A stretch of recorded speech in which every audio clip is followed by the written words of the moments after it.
Hey, what is going on, everybody? Welcome back to You're the Batman. Today's Batman Beyond episode is Earth Movers. Fair warning, it's like past 3 a.m. I once again shit the bed on just getting my stuff together. So if I seem tired, not a boring episode, just really crappy planning on my end. So yeah, let's get into it. So it starts off Terry, Dana, and then one other girl, Jackie. They're at her house, at Jackie's house, and they're studying together, and they're impressed with Terry's ability to memorize the multiplication table, and I'm just like, man, that's a lot of people these days, which is terrifying. I mean, not boring, just tired. So then her presumably dad comes in. You find out it's uh, more like an adoptive father. He comes in and he's like, "Kids, I can't help but notice you're being too quiet." And or he's like, I'm trying to work and you're distracting me. And she's like, "Dad or Phil, we're sorry. We're being as quiet as we can." And he's like, "Oh, that's the problem. It's too quiet." And I think it's like implying that he thinks Terry is having a three-way with his adopted daughter and Dana, and I'm just like, why is this show so horny? It's happened several times in the series already. I just haven't really addressed it, but like, there's a lot of moments in this show, just like with Batman the Animated Series, where you're like, who slipped these little nuggets in? Who's all horned up? Because there was like one time where a guy was like driving a car and he's like, "Hey, want to go for a ride?" And a girl's like, why do I need to get in your car?" And he's like, "Who said anything about a car?" I'm like, Jesus Christ, children watch this. Stop it. Like, stop. You stop that right now. Um, so anyway, Jackie, she's talking about how lately she's been freaked out because she feels like somebody's been stalking her lately. And then Terry, he looks out the window and he sees this figure. And like I mean, Terry without a hesitation literally jumps all out of like the second story and his on his ass. I mean, he is like the fucking Terminator from T2, like just absolutely bolts to him. So it's just like, man, Batman and Terry, they're pretty intense. You think they're the same person? No, I think Terry's more tough. So he's pursuing him, but it then turns out just to be this creature made entirely of dirt. It's kind of like Clayface or Anger or Sandman, something of that nature, but he can like go into the ground itself and blend in perfectly. So Terry, he takes a sample back to Wayne, and real quick, little pause right here. I stand by this 100%.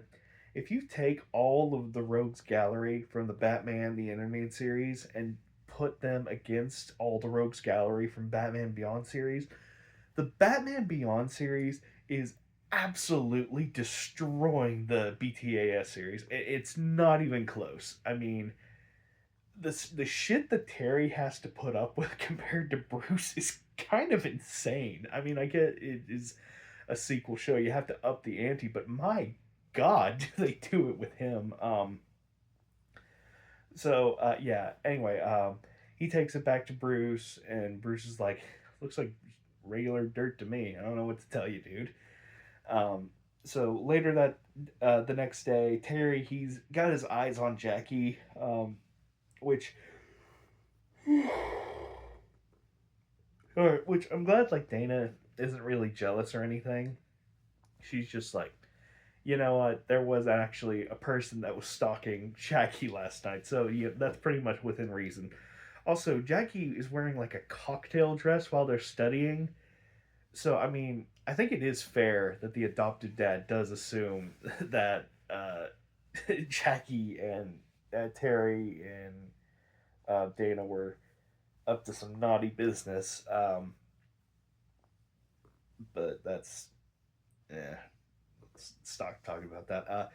So anyway, Jackie, she it then find you then find out that like she keeps calling her dad Phil because it's not her actual dad, it's her father's friend.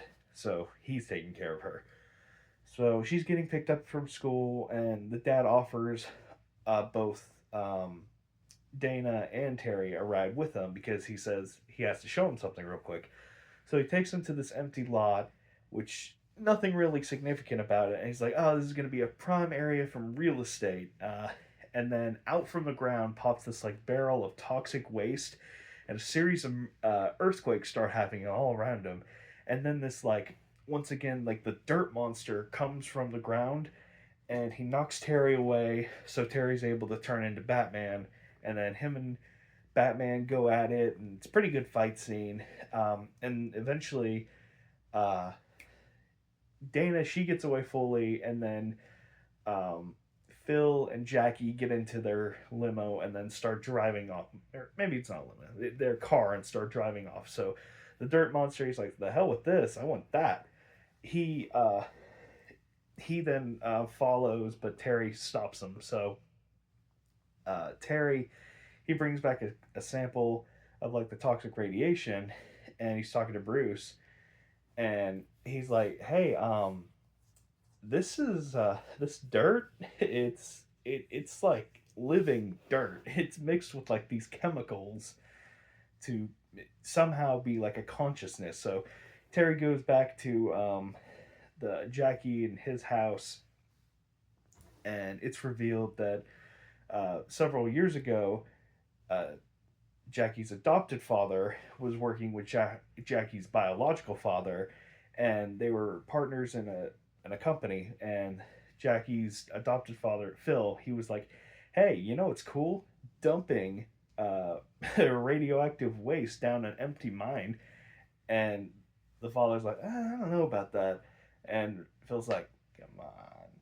And he's like, "Ah, you son of a bitch, I'm in." So they start dumping some radioactive material down in this abandoned mine to make room for something.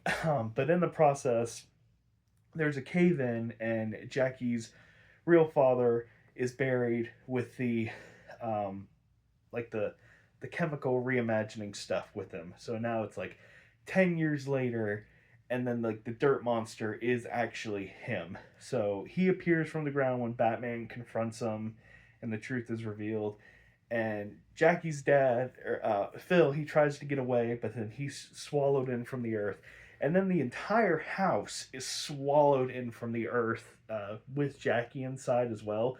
So Batman's just left there with like nothing to go off of. So then he gets in like a bat sub and explores some underground rivers, and he eventually gets to the area where Jackie's being held. And turns out that the father that got buried was exposed to that radioactive waste, and he is literally like a shriveled up corpse that's like soaked into the wall, but his like thoughts can project into the earth itself, which is fucking ridiculous.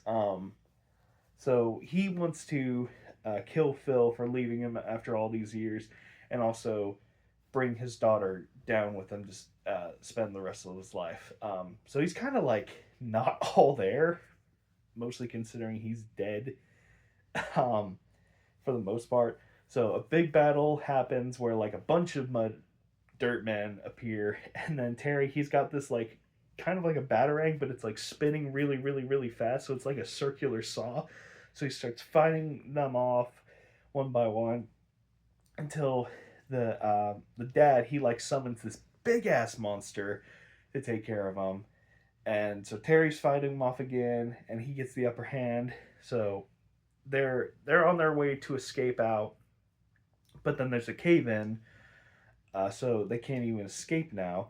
And then Jackie's biological father he uses his last little bit of powers that he had, because during the fight, once again Terry he uses the enemy's benefit against him. He like dumps even more chemical waste on the guy, which is like, did you just make him more powerful or did you overload him? Kind of like the one animal instinct thing. So he's doing that, which it kind of like overloads him, I guess. So The father's like last act of kindness was to use his like dirt powers to clear the rubble so they can escape, and then the episode ends with Jackie finally calling Phil dad. And yeah, that's it. Really weird episode, really cool villain. Doesn't really make sense though why it took so long for him to actually do anything. I guess. I mean, maybe it took him just time to like learn his powers and whatnot. I don't know. It's very vague. So that part kind of does knock it down a little bit. I mean, I guess you do have to suspend your disbelief, but it can only go so far. So rating wise, still a fine episode. Still a lot of good action. Very creative villain. Dana's existing. Gotta love Dana, that good old NPC. Um, so I can't help but shit on Dana, I swear. Uh, so yeah, rating wise, I probably would rank it a little above average. So I think a 5 out of 7 is fair. Just good episode, not like really really good out there, but fine. I like it. Bye bye. I'm gonna go sleep.